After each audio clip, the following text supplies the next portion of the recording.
Welcome, communication enthusiasts and relationship builders. Today, we're embarking on an in-depth journey through a book that promises to revolutionize the way you interact with others. It's called How to Talk to Anyone, 92 Little Tricks for Big Success in Relationships by Leah Lowndes. Are you ready to unlock the secrets of effective communication and master the art of connecting with people in ways you never thought possible? Let's dive in. First, let's address the core premise of the book. Lowndes firmly believes that effective communication is not an innate talent reserved for a lucky few, but a skill that can be learned, honed, and mastered by anyone willing to put in the effort. Through her 92 carefully crafted techniques, she aims to transform readers into more charismatic, likable, and influential individuals in both their personal and professional lives. The book is meticulously organized into 9 comprehensive sections, each focusing on a different aspect of communication. Let's break them down and explore them in detail. 1. First impressions, making your mark. Lowndes begins by emphasizing the critical importance of first impressions. She argues that the initial moments of an interaction set the tone for all future encounters, making it crucial to start off on the right foot. Key techniques in this section include the flooding smile. This technique involves delaying your smile for a split second when you first meet someone. Lowndes explains that most people smile immediately, which can appear automatic and insincere. By waiting a moment and letting your smile flood over your face, you create the impression that your smile is genuine and specifically for that person. This subtle difference can make you appear warmer and more authentic. Sticky eyes. This involves maintaining eye contact for a moment longer than usual, even after a conversation has ended. Lowndes suggests that this creates a sense of intimacy and connection, implying that you're completely focused on the other person. However, she cautions against overdoing it, as prolonged eye contact can become uncomfortable. Epoxy eyes. In group conversations, maintain eye contact with the speaker even when you're not the one being addressed. This shows engagement and respect, making the speaker feel valued and increasing your likability within the group. The big baby pivot. This technique involves turning your entire body towards the person you're meeting, not just your head. This full-body engagement signals complete attention and interest, mimicking how babies give their full attention to something that fascinates them. Here's a thought-provoking question for you. Think about a time when someone made an incredibly strong first impression on you. What specific actions or behaviors contributed to that impression? How did it affect your subsequent interactions with that person? 2. Small talk, the big gain. In this section, Lowndes tackles the often dreaded subject of small talk, reframing it as a crucial tool for building relationships and opening doors to deeper connections. Key techniques include the mood match. This involves mirroring the mood and energy level of the person you're talking to. If they're excited, match their enthusiasm. If they're more subdued, tone down your own energy. Lowndes explains that this creates a sense of harmony and makes the other person feel understood and comfortable. Parroting. This simple yet effective technique involves repeating the last few words someone has said. For example, if someone says, "I just got back from a trip to Italy," you might respond, "Oh, a trip to Italy?" This shows you're actively listening and encourages them to elaborate further. Lowndes cautions to use this sparingly and naturally to avoid sounding repetitive. The swiveling spotlight. This technique involves consistently turning the conversation back to the other person. Lowndes argues that people generally enjoy talking about themselves, and by encouraging this, you make them feel important and interesting. However, she emphasizes the importance of genuine interest. This isn't about faking attention, but about cultivating real curiosity about others. Killer compliments. Lowndes suggests moving beyond generic compliments to specific, thoughtful observations. Instead of, "nice dress," try, "that color really brings out the warmth in your eyes." She explains that the more specific the compliment, the more impact it has. 3. Big talk, progressing to deeper conversations. This section focuses on techniques to deepen conversations, moving beyond surface-level chat to more meaningful exchanges. Key techniques include employ empathizers. Use phrases like, "I see what you mean," or "I can understand why you feel that way" to show empathy. Lowndes stresses that these should be used sincerely, not as mere platitudes. The verbal Viagra. Use someone's name frequently in conversation. Lowndes explains that hearing one's own name activates unique brain circuits, increasing engagement and creating a sense of importance. Scramble therapy. This involves putting yourself in unfamiliar situations to gather interesting experiences to talk about. Lowndes argues that this not only provides conversation material, but also makes you a more interesting and well-rounded individual.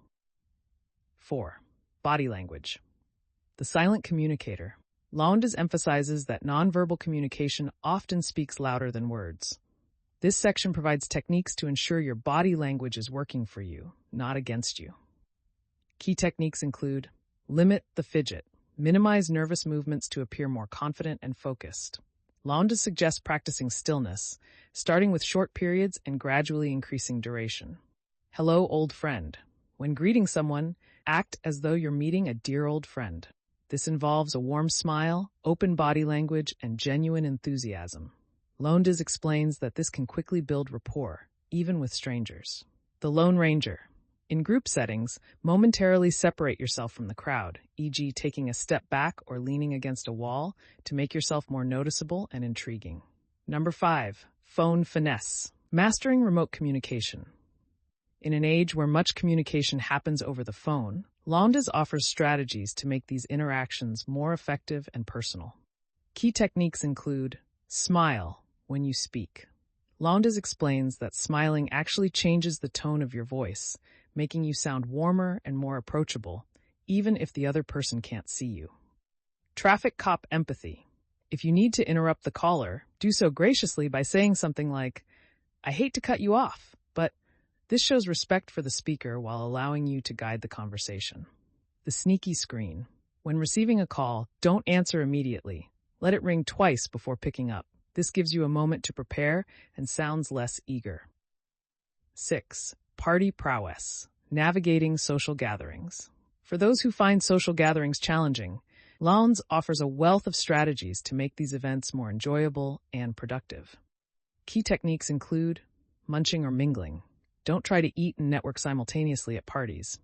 Either focus on eating or on socializing. Lowndes argues that trying to do both often results in doing neither well. Be a copy class. Subtly mimic the body language of the person you're speaking with. This builds rapport on a subconscious level. However, Lowndes cautions to keep this subtle to avoid appearing mocking. The business card dossier. After receiving someone's business card, take a moment to write down a few notes about your conversation on the back. This helps you remember details for future interactions. 7. Business networking. Building professional relationships. This section is crucial for professionals looking to advance their careers and build valuable connections. Key techniques include: eyeball selling. Maintain strong eye contact when pitching an idea or product. Lowndes suggests that this conveys confidence and sincerity. Bare the teeth test. When giving a compliment in a professional setting, make sure it's significant enough to cause the recipient to smile broadly, showing their teeth. This indicates genuine pleasure and helps build positive associations with you. The tombstone game. When introducing yourself, don't just give your name and job title. Instead, provide a brief, intriguing description of what you do.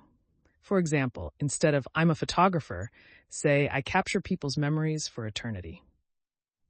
8. Conversational clout. Making your words count.